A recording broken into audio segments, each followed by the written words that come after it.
It's the Music Stupid number 62. I'm in such a Dylan mode right now, Bob Dylan. I get in these moods every year, and I'm still making my way through those, what is it, 27 CDs in 1974.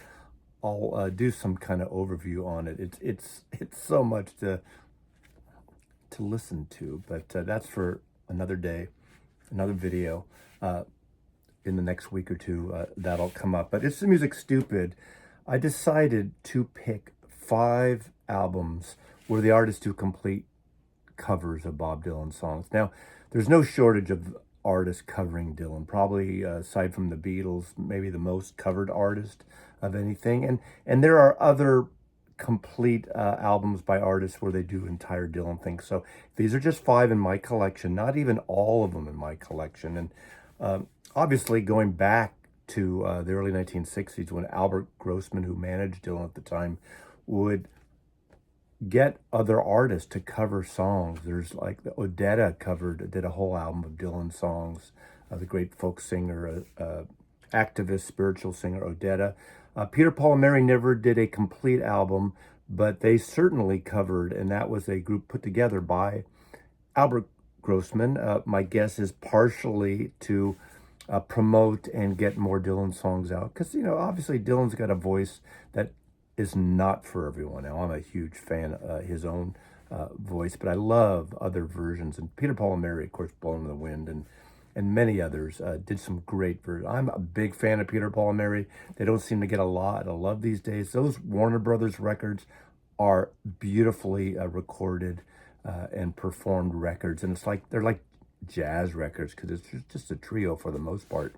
Occasionally, there'll be another players added later in their later albums, mostly like 1700. I want to promote that sometime, the album 1700. What's it called, 1700? Is that the number? Which is Warner Brothers number 1700, catalog number. Anyway, without further ado, 5 albums, no particular order, that I just adore. And there's pretty much one brand new one and one only a couple years old.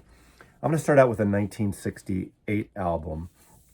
And it was my first album of Joan Baez. Of course, I knew Joan Baez, but I never had any of her folk albums that go back to, 1960, 61? Early, predates Dylan releases. One of the great folk singers. Of course, there's a relationship, personal and professional, between Dylan and Joan Baez. And in 1968, she goes to Nashville and records this album. It's a double album called Any Day Now. Around the same time, she also recorded, in that same period exactly, her album called David's Album. David was her husband at the time, that was a draft dodger, went to prison for dodging the draft. This is a collection of Bob Dylan songs sung by Joan Baez. Joan Baez did all these light young illustrations, kind of youngish here. And what's interesting about this at the time, when I remember getting this, and I knew pretty much all the Dylan albums by this point in 1968, and there's a handful of songs I'd never heard. I think there's 6 songs on here that hadn't been released yet, from the publishing sessions, from the Big Peak, the band, the basement tapes sessions, and that were on here. And I just fell in love. I love the sound of this. Love Minus Zero, North Country Blues, You Ain't Going Nowhere, Drifter's Escape. Just a plethora of great, great songs with this great kind of country-ish rock. I hate to say rock, but it has those great Nashville players on this. Just a wonderful, wonderful record. Any Day Now, Joan Baez, a beautiful interpretation.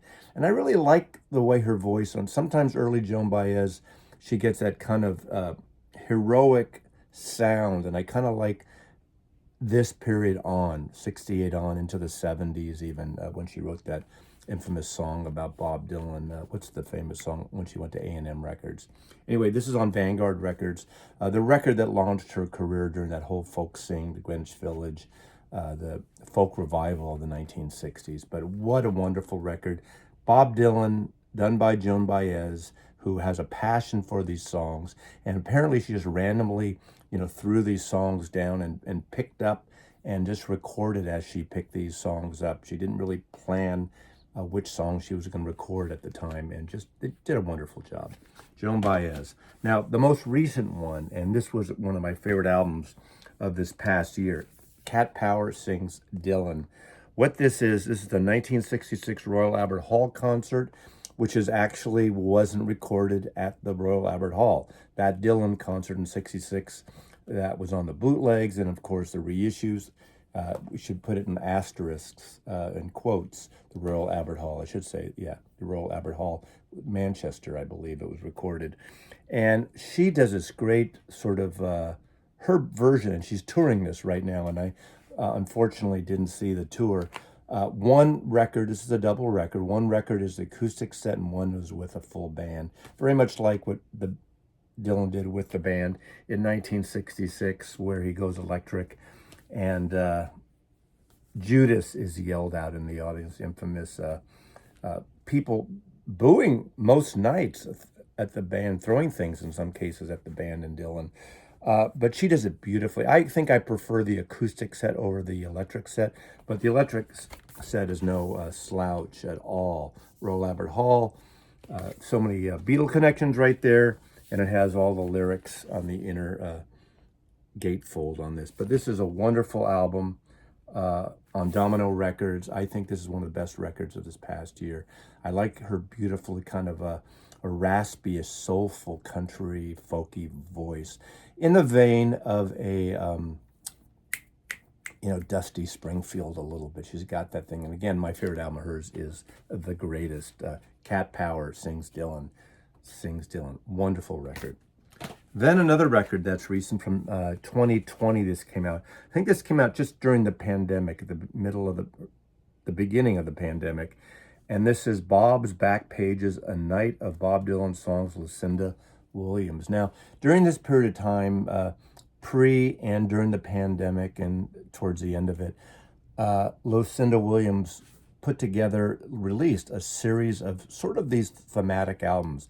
There was one on soul, there was one on Tom Petty songs, and this is probably ones of the Rolling Stones songs she covers. And this is probably amongst my favorite. This is also a double album. And she does Everything is Broken, a song that you don't hear much, which I really like that upbeat song. Was that from the 80s or 90s, I believe? Political World 2, Man of Peace. So she's not doing just the classic early songs.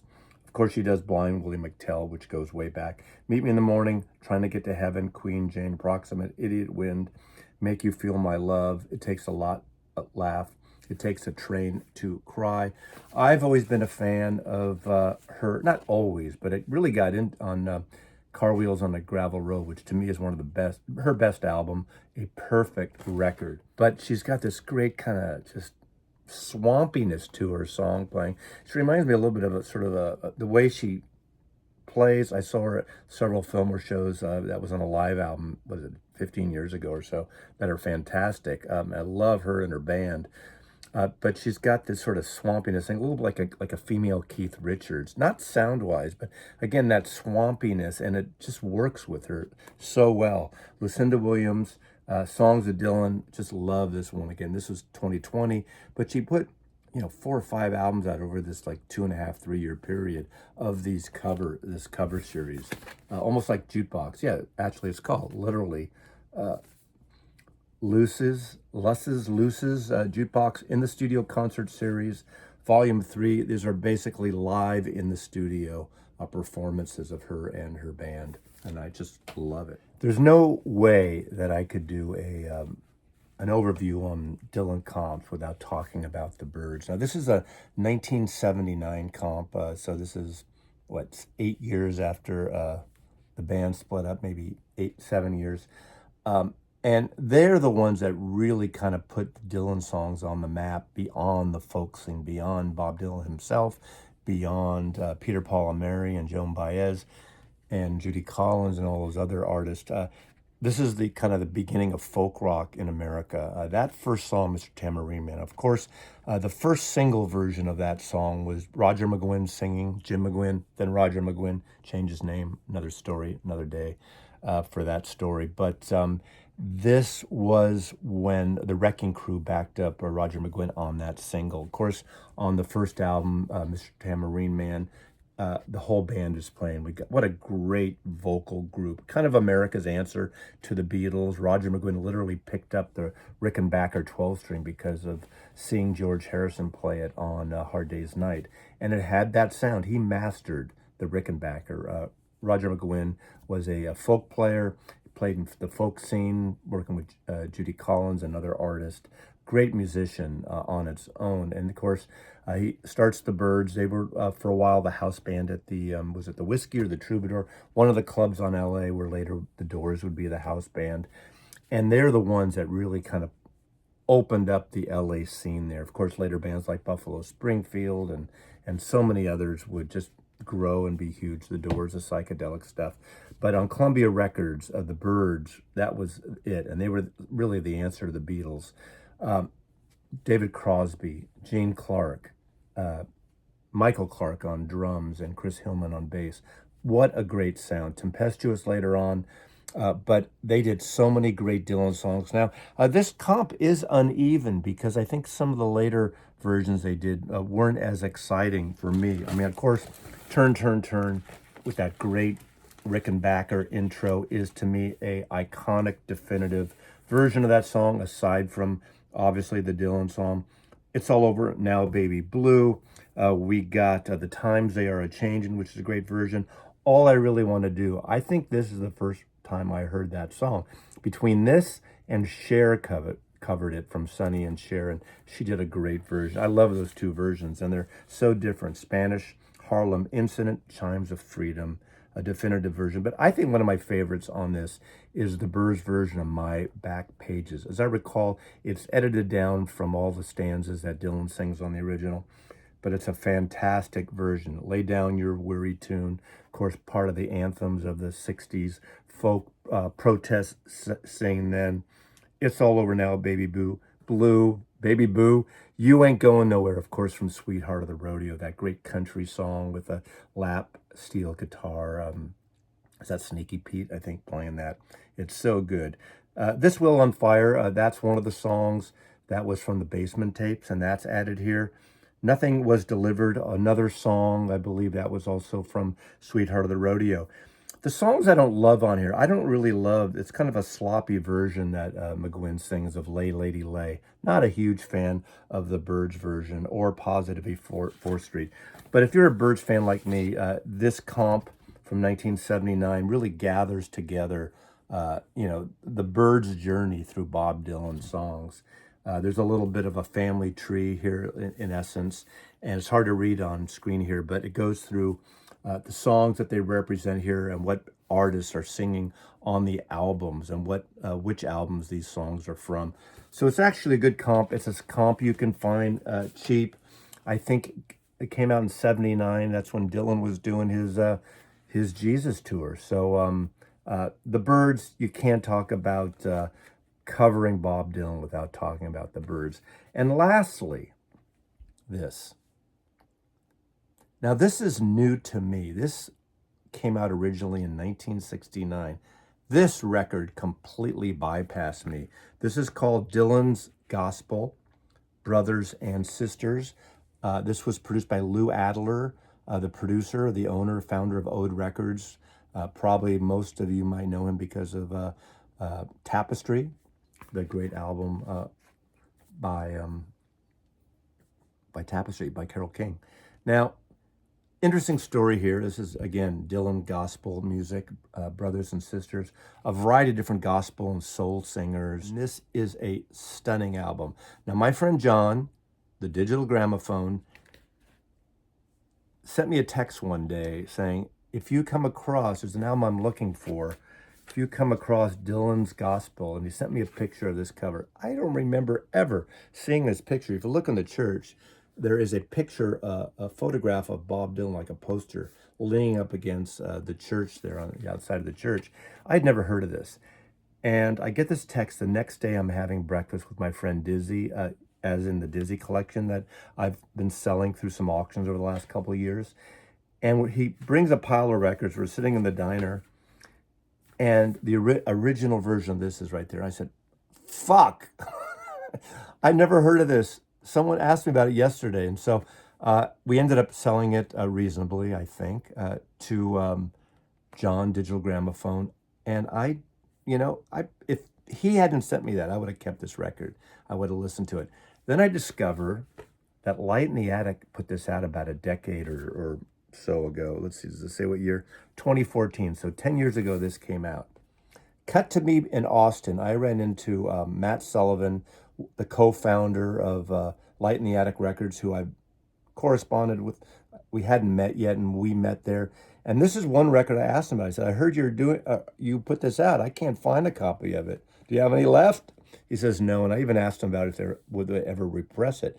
He said it took a long time for it to sell. Now, of course, that was before the whole vinyl resurgence. I don't know if this would sell now. Maybe not. Maybe if I, promote it here enough, people will go buy it. I think you can find copies on Discogs. I finally found a copy in about 6 months ago, maybe less than that. And this is the Light in the Attic reissue. I don't know if the original was a gatefold. Maybe it was. I can't remember now. But you got the gatefold here. And what's great about, of course, Light in the Attic is, if you know their reissue series, they usually have beautiful books and essays. And this is Take It to the Church, The Story of Dylan's Gospel by Jessica Hunley. This is written in 2013. I read it, but it's a great essay. You got a wonderful array of singers on here with a group that backs them all for all the songs. And the rest is just gospel singers. This is music from the church and using Dylan. Now, I do have a CD of later of gospel singers covering his Christian period, which is a separate thing. I only have that on compact discs, and I wanted to keep this for vinyl for this. But I don't know a lot of these gospel singers, except for some that have crossed over. Obviously, Mary Clayton, her records, I think they were on A&M Ode as well. She obviously backs on Gimme Shelter with the Rolling Stones and sang with so many great rockers, rock and rollers, and around that time. And I have done videos, two videos maybe, on the gospel according to rock and roll in the past, where I really talk about all these rock bands and singers that were really kind of going into this sort of soulful, gospel-y type of rock and roll. Delaney and Bonnie and Friends, even Eric Clapton, John Lennon and George Harrison with God and My Sweet Lord. I mean, those are little on the other side of it. Graham Parsons and that Birds thing. But Joe Cocker with Mad Dogs and Englishmen, and Leon Russell, J.J. Cale, a very soulful, kind of swampy sound of this music. Beautiful record and great renditions of these Dylan songs. We have songs like The Times They Are a Change and I Shall Be Released, Lay Lady Lay, Mr. Tamarine Man, All Along the Watchtower is a stunner on here. The Mighty Quinn, Chimes of Freedom, I'll Be Your Baby Tonight, My Back Pages, and Just Like a Woman. Dylan songs are great. And for those of you, and I know there are a lot of people, I get comments telling me that, I like the Dylan, but I just can't take his voice. Which voice? Which voice? Over the years, there's so many Dylan voices. I totally understand that. But these are 5 records, and just 5, and there are hundreds more that cover some of the greatest songs on Dylan. My favorite here, It's the Music, Stupid. It's about the music, and these are some great albums that I've been listening to over the last few weeks as well. Thanks for watching, and till next time, Mazzy loves you.